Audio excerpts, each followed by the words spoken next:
বিদ্যুৎ কর্তৃপক্ষ জবাব চাই, জবাব দাও। বাগডোগরা অঞ্চল জুড়ে ঘন ঘন লোডশেডিং এর বিরুদ্ধে জাতীয় কংগ্রেসের আন্দোলন চলছে, চলবে।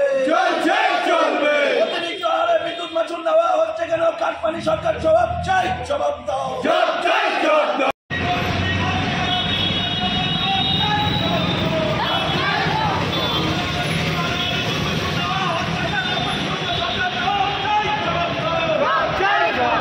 তিন দফা দাবির উপর ভিত্তি করে আজকে স্মারকলিপি প্রদান করা হয় chief engineer West Bengal state electricity development corporation Sevoke রোডকে through the station manager Bagdogra station care centre.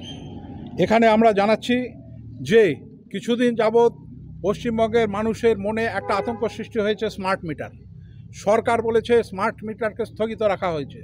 আমরা বলছি স্মার্ট মিটারকে স্থগিত না, নোটিফিকেশনের মাধ্যমে এটাকে বাতিল করতে হবে এবং জনসমক্ষে নোটিশটাকে জারি করতে হবে। 2 নম্বর, আপার বাগডোগরা গ্রাম পঞ্চায়েতের বিভিন্ন জায়গায় বিদ্যুৎ এখনও পৌঁছায়নি, যেখানে পশ্চিমবঙ্গের বিদ্যুৎ মন্ত্রী বলে পশ্চিমবঙ্গে কোনায় কোনা বিদ্যুৎ পৌঁছে গেছে।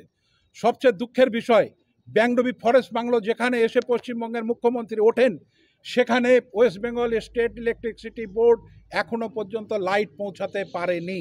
তারা ডিফেন্সের লাইট জ্বালায় এবং ওখানে তরাই ব্রাঞ্চ ইন্ডিয়ান টি অ্যাসোসিয়েশন, যেখান থেকে তরাইয়ের সমস্ত চা বাগান পরিচালনা হয়, টি রিসার্চ অ্যাসোসিয়েশন, চা গবেষণা কেন্দ্র, ব্যাংডবি চা বাগান, আপনাগাঁও, এই টাইপের 6টা গ্রাম আজকে স্বাধীনতার এত বছর পর 2025 সাল, সেখানে বিদ্যুৎ পশ্চিমবঙ্গ সরকার পৌঁছাতে পারেনি।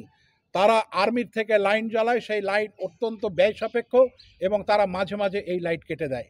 আমরা বলেছি অতি সত্বর সেখানে লাইটের যদি ব্যবস্থা করতে না পারে, কংগ্রেস আগামী দিনে স্টেট ইলেকট্রিসিটিতে বৃহত্তর আন্দোলন করতে বাধ্য থাকে। ঘন ঘন লোডশেডিং, এদিকে বিদ্যুতের বিল বাড়ছে। হ্যাঁ, ঘন ঘন লোডশেডিং, সেই ব্যাপারে আমরা লিখেছি যে বাগডোগরার অনেক সংসদ এলাকায় এখনও সিঙ্গেল ফেজ কানেকশন আছে, সেগুলিকে 3 ফেজ কানেকশনে পরিণত করতে হবে এবং ঘন ঘন যে বিদ্যুৎ চলে যাচ্ছে সেটার উপর দৃষ্টি দিতে হবে।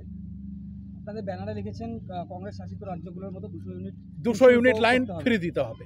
সেই কথাটা আমরা বলেছি যে কংগ্রেস শাসিত রাজ্য, যেখানে কর্ণাটক হোক, তারপরে কি বলে তেলেঙ্গানা, এই সমস্ত রাজ্যতে যেমন বিদ্যুৎ ফ্রি দিচ্ছে, বিদ্যুতের মাশুল অত্যন্ত কম, সেই রকমভাবে পশ্চিমবঙ্গ সরকারকে বিদ্যুৎ ফ্রি করতে হবে।